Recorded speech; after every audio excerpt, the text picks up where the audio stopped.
What attracted me to the CogniDiet was the whole cognitive element. And what I learned that was probably most fascinating about the program was that it really wasn't about willpower. It really wasn't about, well, I'm just not going to eat that piece of chocolate, or I'm just not going to have that cookie. That sugar and even sugar substitutes, artificial sweeteners, actually create a chemical reaction in the brain that makes it virtually impossible to just use your willpower or just say no or just walk away.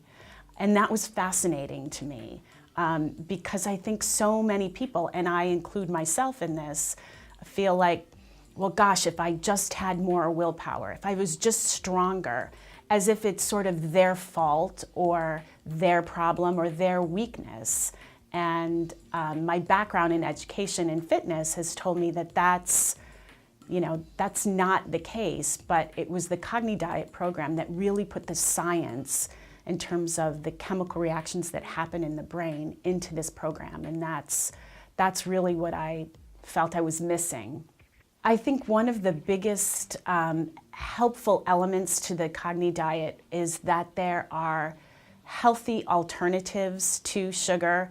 I was a huge skeptic about removing sugar from my coffee. And Veronique kept saying, oh, you'll get used to it and you'll be able to drink coffee black. And I thought, that will never, never happen. And I'm not there yet, but I have learned to use substitutes for heavily sugared sweeteners and creamers that I use to unsweetened coconut milk, for example, or unsweetened vanilla coconut milk. And it really, I don't miss it. I don't miss the heavily sugared creamers anymore. And I think the other piece that I learned through the CogniDiet was that when you're really, really craving something, have a tiny bit of it. And that will, in most cases, or at least I found in my own sort of experimentation, in most cases, that helped the craving. Whereas if I just said, no, I'm not going to do it, I'm not going to eat it, I ate everything but that.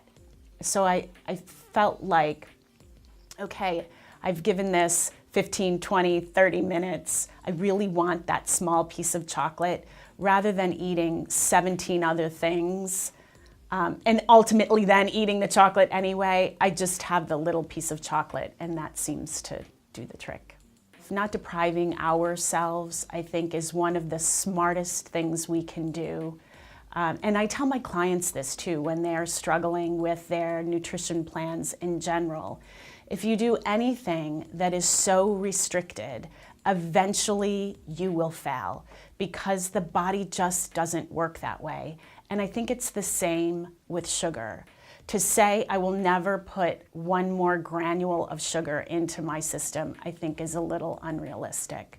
But everything in moderation, and certainly sugar in severe moderation, I think works well, because when you feel as though you are really deprived, that is not a lifestyle. That's a quote-unquote diet. And we all know diets, per se, don't work. So I think finding a balance, finding some of these substitutes like I talked about, and then if you really feel like you want to have a little treat, a tiny little piece as opposed to half of a cake or an entire box of cookies is a smarter way to go. By cutting my sugar intake, I have noticed dramatic changes. I have more energy, I'm able to think more clearly, I'm able to be better on my feet. Because I work with such a diverse group of people, I constantly have to be on my game and be able to sometimes midstream completely change courses. And by eliminating the huge quantities of sugar that I used to have, I'm just able to perform in general so much better than I did.